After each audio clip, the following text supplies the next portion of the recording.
दोस्तों आज के इस वीडियो में मैं आपको पॉलिटिकल साइंस के एक बहुत ही इंपॉर्टेंट क्वेश्चन का हेडिंग बना करके दिखाऊंगा और बताऊंगा कि किस तरीके से हेडिंग बनाया जाता है। तो आप इस वीडियो को पूरा अंत तक जरूर देखिएगा क्योंकि इस वीडियो से आपको बहुत कुछ सीखने को मिलेगा जो आपके बीए एग्जाम में काम करेगा।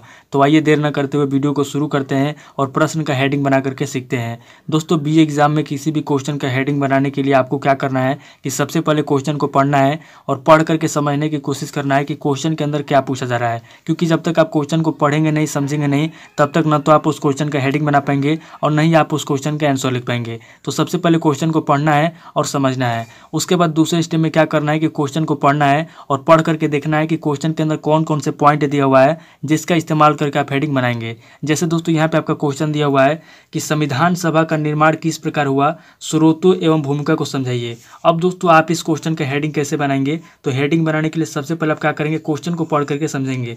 क्वेश्चन कह रहा है कि संविधान सभा का निर्माण किस प्रकार हुआ, यानी कि जो संविधान बनाया गया था, संविधान बनाने के लिए जो टीम गठित किया गया था, जिस सभा का आयोजन किया गया था, उस सभा का निर्माण किस प्रकार हुआ, यहाँ पे निर्माण के बारे में पूछ रहा है। उसके बाद आगे कह रहा है कि संविधान सभा का निर्माण किस प्रकार हुआ, स्रोतों एवं भूमिका को समझाइए, यानी कि संविधान सभा का निर्माण कैसे हुआ, इसके स्रोत क्या है और इसकी भूमिका क्या है, स्रोत और भूमिका दोनों को समझाना है। तो यहाँ पे दोस्तों हम लोगों ने सबसे पहले क्वेश्चन को पढ़ करके समझ लिया। अब अगले स्टेप में क्या करेंगे, क्वेश्चन के अंदर पॉइंट को देखेंगे और पॉइंट को देखने के बाद क्या करेंगे, तीसरे स्टेप में हम लोग पॉइंट को लेकर के हेडिंग बनाएंगे। तो यहाँ पे दोस्तों अगर पॉइंट की बात की जाए तो यहाँ पे दोस्तों आपका पहला पॉइंट हो जाएगा संविधान सभा, क्योंकि दोस्तों यहाँ पे क्वेश्चन में सबसे पहले आपसे संविधान सभा के बारे में पूछा गया है और इस क्वेश्चन का मेन पॉइंट भी आपका संविधान सभा है, क्योंकि अगर आप संविधान सभा शब्द को इस क्वेश्चन से निकाल देंगे तो इस क्वेश्चन का कोई मतलब नहीं रह जाएगा। तो यहाँ पे दोस्तों आपका पहला पॉइंट हो जाएगा संविधान सभा। उसके बाद दोस्तों दूसरे पॉइंट की बात की जाए तो यहाँ पे दोस्तों आपका दूसरा पॉइंट हो जाएगा निर्माण किस प्रकार हुआ, क्योंकि दोस्तों यहाँ पे पूछा गया है कि संविधान सभा का निर्माण किस प्रकार हुआ। तो क्वेश्चन में जिस चीज़ के बारे में पूछता है उसी को हम लोग पॉइंट के रूप में लेते हैं और उसी को हम लोग हेडिंग में लिखते हैं। तो यहाँ पे दोस्तों हमारा दूसरा पॉइंट हो जाएगा निर्माण किस प्रकार हुआ, यानी कि संविधान सभा का निर्माण किस प्रकार हुआ। यहाँ पे दूसरे पॉइंट को हम लोग ले लेंगे निर्माण किस प्रकार हुआ। अब दोस्तों यहाँ पे तीसरे पॉइंट की बात की जाए तो यहाँ पे दोस्तों आपका तीसरा पॉइंट हो जाएगा स्रोतों एवं भूमिका। यहाँ पे दोस्तों आपका तीसरा पॉइंट हो जाएगा स्रोत, क्योंकि क्वेश्चन में पूछा जा रहा है कि संविधान सभा का निर्माण किस प्रकार हुआ, स्रोतों एवं भूमिका को समझाइए। तो यहाँ पे दोस्तों हमारा तीसरा पॉइंट हो जाएगा स्रोत, क्योंकि यहाँ पे स्रोतों को समझाना है, और यहाँ पे दोस्तों चौथा पॉइंट हो जाएगा भूमिका, क्योंकि भूमिका को समझाने के लिए कह रहा है। तो यहाँ पे दोस्तों हम लोगों ने इस क्वेश्चन के अंदर देख लिया, इस क्वेश्चन के अंदर टोटल 4 पॉइंट दिया हुआ है। संविधान सभा, निर्माण किस प्रकार हुआ, स्रोत समझाना है और भूमिका समझाना है, यानी कि इस क्वेश्चन के अंदर टोटल 4 पॉइंट दिया हुआ है जिसका इस्तेमाल करके हम लोग हेडिंग बनाएंगे। तो यहाँ पे दोस्तों हम लोगों ने सबसे पहले क्वेश्चन को पढ़ करके समझ लिया, दूसरे स्टेप में हम लोगों ने क्वेश्चन के अंदर पॉइंट को भी देख लिया। अब तीसरे स्टेप में इसका हेडिंग कैसे बनाएंगे, तो यहाँ पे दोस्तों इसका हेडिंग बनाने के लिए हम लोग क्या करेंगे, सबसे पहले हम लोग क्या करेंगे, मैंने आपको हर वीडियो में बता रखा है कि किसी भी क्वेश्चन का पहला हेडिंग बनाने के लिए, हेडिंग लिखने के लिए सबसे पहले या तो आप प्रस्तावना लिखेंगे, या तो परिचय लिखेंगे, या तो परिभाषा लिखेंगे, या तो भूमिका लिखेंगे। तो यहाँ पे दोस्तों क्वेश्चन में भूमिका दिया हुआ है, भूमिका को समझाने के लिए कह रहा है। तो यहाँ पे हम लोग इस क्वेश्चन का पहला हेडिंग क्या लिखेंगे, यहाँ पे दोस्तों हम लोग इस क्वेश्चन का पहला हेडिंग लिखेंगे भूमिका। तो यहाँ पे दोस्तों हम लोग पहला पॉइंट देंगे और यहाँ पे दोस्तों पहला पॉइंट देके यहाँ पे पहला हेडिंग लिखेंगे भूमिका, यानी कि इस क्वेश्चन का क्या भूमिका है, संविधान सभा, यह जो क्वेश्चन दिया हुआ है आपका संविधान सभा का निर्माण किस प्रकार हुआ, स्रोतों एवं भूमिका को समझाइए। तो यहाँ पे दोस्तों संविधान सभा वाले क्वेश्चन को लेकर के हम लोग यहाँ पे भूमिका लिखेंगे और भूमिका के अंदर हम लोग लिखेंगे संविधान सभा का निर्माण किस प्रकार हुआ, संविधान सभा क्या है, संविधान सभा का निर्माण कैसे हुआ, भूमिका हम लोग लिख देंगे 4-5 लाइन में। उसके बाद दोस्तों यहाँ पे हम लोग दूसरा पॉइंट देंगे और यहाँ पे दोस्तों दूसरा पॉइंट दे के हम लोग दूसरा हेडिंग लिखेंगे संविधान सभा, क्योंकि दोस्तों यहाँ पे हमारा पहला पॉइंट है संविधान सभा। तो पहले पॉइंट को लेकर के ध्यान से समझिए, मैं दोस्तों आपको क्या समझा रहा हूँ, पहले पॉइंट को लेकर के हम लोग दूसरे हेडिंग में लिखेंगे। तो यहाँ पे दोस्तों हमारा दूसरा हेडिंग हो जाएगा संविधान सभा। यहाँ पे दोस्तों हम लोग लिखेंगे कि संविधान सभा क्या है, संविधान सभा का निर्माण कब हुआ, संविधान सभा का निर्माण कितने दिनों में हुआ, यानी कि इसके मतलब दूसरे हेडिंग में हम लोग क्या करेंगे कि संविधान सभा को लेकर के कम से कम 8 से 10 लाइन लिखेंगे या 12 लाइन लिखेंगे, जितना आप लिख सकते हैं, जितना आपको जानकारी है उतना लिखिए। उसके बाद दोस्तों यहाँ पे क्या करेंगे कि यहाँ पे तीसरा पॉइंट देंगे और तीसरा पॉइंट देके दोस्तों यहाँ पे हम लोग अगला हेडिंग लिखेंगे संविधान सभा के आवश्यक अंग। चूंकि दोस्तों संविधान सभा के आवश्यक अंग नहीं पूछा है, लेकिन दोस्तों ये लॉन्ग क्वेश्चन होता है जिसका आंसर हमको जो है कि 3 से 3.5 पेज में लिखना होता है। तो इसलिए दोस्तों हमको क्या करना पड़ता है कि थोड़ा अपने दिमाग का यूज करके यहाँ पे दोस्तों अलग से अपने मन से बना करके भी हेडिंग लिखना पड़ता है। तो यहाँ पे दोस्तों हम लोग तीसरा हेडिंग लिखेंगे संविधान सभा के आवश्यक अंग, यानी कि संविधान सभा के कौन कौन से आवश्यक अंग हैं, उन अंगों को हम लोग यहाँ पे लिखेंगे। तो यहाँ पे दोस्तों हम लोग लिखेंगे संविधान सभा के आवश्यक अंग, संविधान सभा के संविधान सभा के आवश्यक अंग, यानी कि संविधान सभा के कौन कौन से आवश्यक अंग हैं उसके बारे में हम लोग यहाँ पे लिखेंगे संविधान सभा के आवश्यक अंग। तो यहाँ पे दोस्तों हम लोगों ने 3 हेडिंग लिख लिया।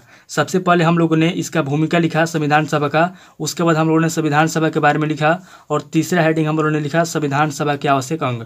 अब दोस्तों यहाँ पे हम लोग क्या करेंगे, यहाँ पे दोस्तों हम लोग चौथा पॉइंट देंगे, और यहाँ पे दोस्तों हम लोग चौथा हेडिंग लिखेंगे संविधान सभा का निर्माण। अब दोस्तों हम लोग क्या करेंगे कि दूसरे पॉइंट को लेकर के, ध्यान से देखिए दोस्तों, दूसरे पॉइंट को लेकर के हम लोग चौथे हेडिंग में लिखेंगे, और बीच में दोस्तों हम लोगों ने जो तीसरा हेडिंग लिखा था इसको हम लोगों ने अपने मन से बना के लिखा था। अब निर्माण वाले पॉइंट को लेकर के हम यहाँ पे चौथे हेडिंग में लिखेंगे संविधान सभा का निर्माण। तो यहाँ पे दोस्तों हमारा चौथा हेडिंग हो जाएगा संविधान सभा का निर्माण, यानी कि संविधान सभा का निर्माण कैसे होता है, यहाँ पे दोस्तों हम लोग लिखेंगे संविधान सभा का निर्माण। अब दोस्तों हम लोगों ने संविधान सभा का निर्माण लिख लिया, यानी कि दूसरे पॉइंट को भी हम लोगों ने लिख लिया। अब दोस्तों यहाँ पे हम लोग 5वां पॉइंट देंगे, और 5वां पॉइंट देके दोस्तों हम लोग अगला हेडिंग लिखेंगे संविधान सभा के निर्माण की प्रक्रिया, यानी कि संविधान सभा का निर्माण की प्रक्रिया क्या होती है। यहाँ पे दोस्तों प्रक्रिया लिखेंगे, क्योंकि दोस्तों क्वेश्चन में हमारा जो पूछा है, क्वेश्चन में पूछा है कि संविधान सभा का निर्माण किस प्रकार हुआ, स्रोतों एवं भूमिका को समझाइए, यानी कि स्रोत पूछा है, भूमिका पूछा है। तो भूमिका तो हम लोगों ने सबसे पहले लिख लिया। अब दोस्तों 5वें हेडिंग में हम लोग लिखेंगे कि संविधान सभा के निर्माण की प्रक्रिया क्या होती है। तो यहाँ पे दोस्तों हम लोग लिखेंगे संविधान सभा के निर्माण की प्रक्रिया, संविधान सभा के निर्माण की प्रक्रिया। दोस्तों बहुत ही इंपॉर्टेंट क्वेश्चन है, ध्यान से समझिएगा और समझने की कोशिश कीजिएगा, और अगर आपको कोई समझ में नहीं आता है तो कमेंट कीजिएगा, मैं आपके कमेंट के अनुसार वीडियो बनाऊंगा और अब फिर से समझाने की कोशिश करूंगा आपको। तो यहाँ पे दोस्तों हम लोगों ने 5वां हेडिंग लिख लिया संविधान सभा के निर्माण की प्रक्रिया। अब दोस्तों यहाँ पे हम लोगों ने संविधान सभा के निर्माण की प्रक्रिया लिख लिया, और इसके पहले वाले हेडिंग में संविधान सभा का निर्माण लिख लिया। अब दोस्तों यहाँ पे हम लोग छठा पॉइंट देंगे, और छठा पॉइंट देके दोस्तों यहाँ पे हम लोग लिखेंगे कि संविधान सभा के निर्माण में महापुरुषों का योगदान, यानी कि जो संविधान सभा बनाया गया था, जो संविधान लिखा गया था, उसमें महापुरुषों का क्या क्या योगदान था। यहाँ पे दोस्तों हम लोग छठे पॉइंट में लिखेंगे। यहाँ पे दोस्तों हम लोग लिखेंगे अगला हेडिंग संविधान सभा में महापुरुषों का, संविधान सभा के निर्माण में, इस तरीके से हम लोग लिखेंगे संविधान सभा के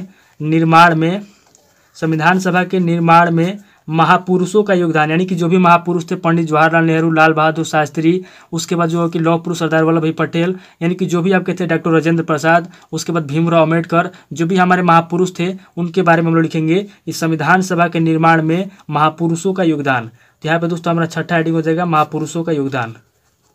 यहाँ पे दोस्तों हम लोगों ने 6 हेडिंग लिख लिया संविधान सभा के निर्माण में महापुरुषों का योगदान, संविधान सभा के निर्माण की प्रक्रिया, संविधान सभा का निर्माण, संविधान सभा के आवश्यक अंग, संविधान सभा और भूमिका। यहाँ पे हम लोगों ने 6 हेडिंग लिख लिया।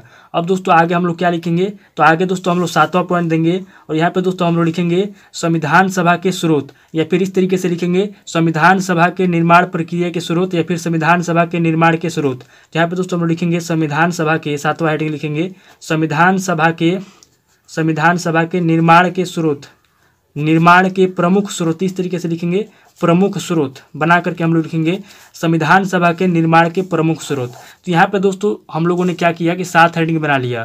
अब दोस्तों यहाँ पे क्वेश्चन में कोई भी पॉइंट नहीं बच रहा है, क्योंकि अगर ध्यान से देखेंगे तो यहाँ पे दोस्तों भूमिका को हम लोगों ने पहले हेडिंग में लिख लिया, उसके बाद जो है कि दूसरे हेडिंग को हम लोगों ने चौथे हेडिंग में लिख लिया, दूसरे पॉइंट को चौथे हेडिंग में लिख लिया, और यहाँ पे दोस्तों आपका जो अगला पॉइंट है स्रोत, उसको हम लोगों ने 7वें हेडिंग में लिख लिया, और जो आपका ये चौथा पॉइंट था भूमिका, इसको हम लोगों ने सबसे पहले लिख लिया। तो यहाँ पे दोस्तों हम लोगों ने जो है कि क्वेश्चन के अंदर जो भी पॉइंट दिया हुआ था लगभग सभी पॉइंट को हम लोगों ने लिख लिया।